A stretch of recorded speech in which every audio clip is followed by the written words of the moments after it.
Bonjour à tous, aujourd'hui je vous montre comment faire l'Imsemen, ces délicieuses crêpes feuilletées dont on raffole tous au goûter. C'est parti! Je commence par diluer la levure avec 50 ml d'eau tiède. Je mélange bien et je laisse de côté 10 minutes.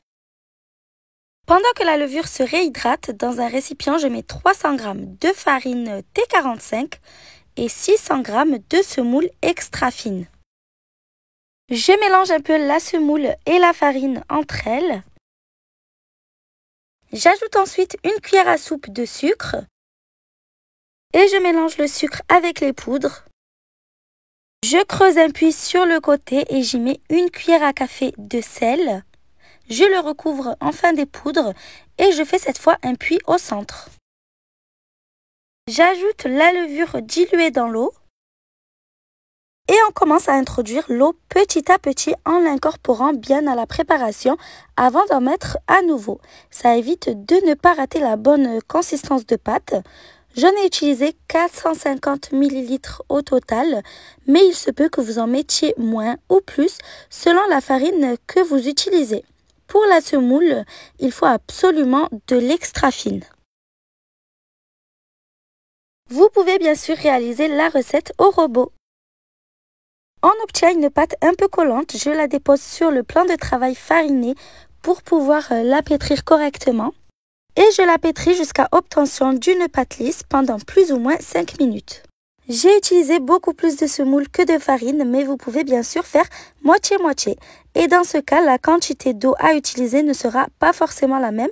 Donc, comme je l'ai dit, allez-y petit à petit.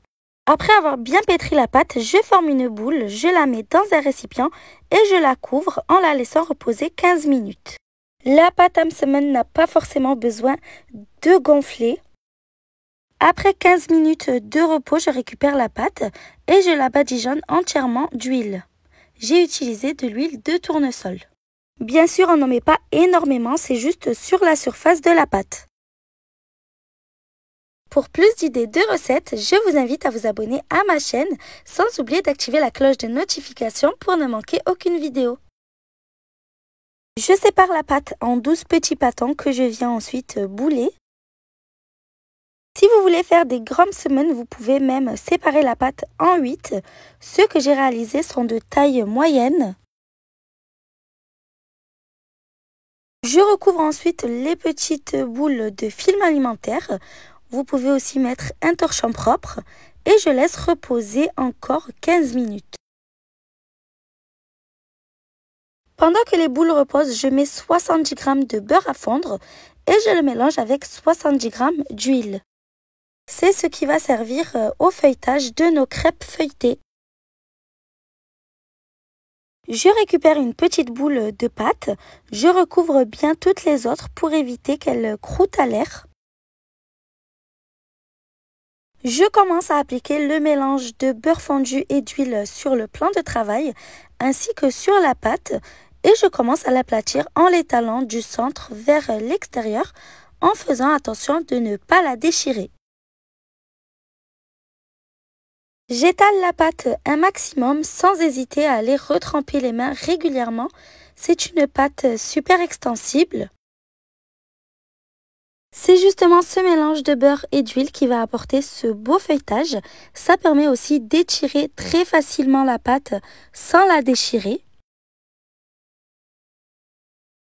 C'est facultatif, mais si vous le souhaitez, vous pouvez parsemer un peu de semoule sur la pâte une fois étalée ainsi qu'entre les pliages.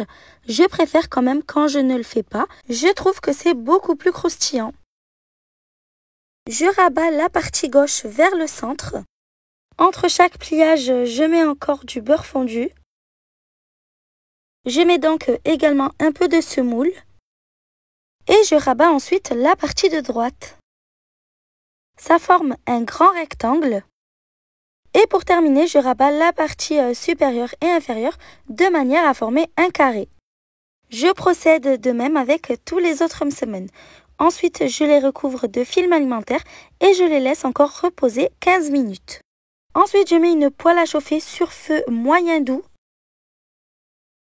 J'aplatis légèrement mon Imsemen. Pas trop non plus, voilà, juste de manière à former un gros carré. Et je dispose ma crêpe feuilletée sur la poêle graissée au préalable. Je les cuis ensuite pendant à peu près 5 minutes en les retournant régulièrement pour qu'ils cuisent bien de l'intérieur.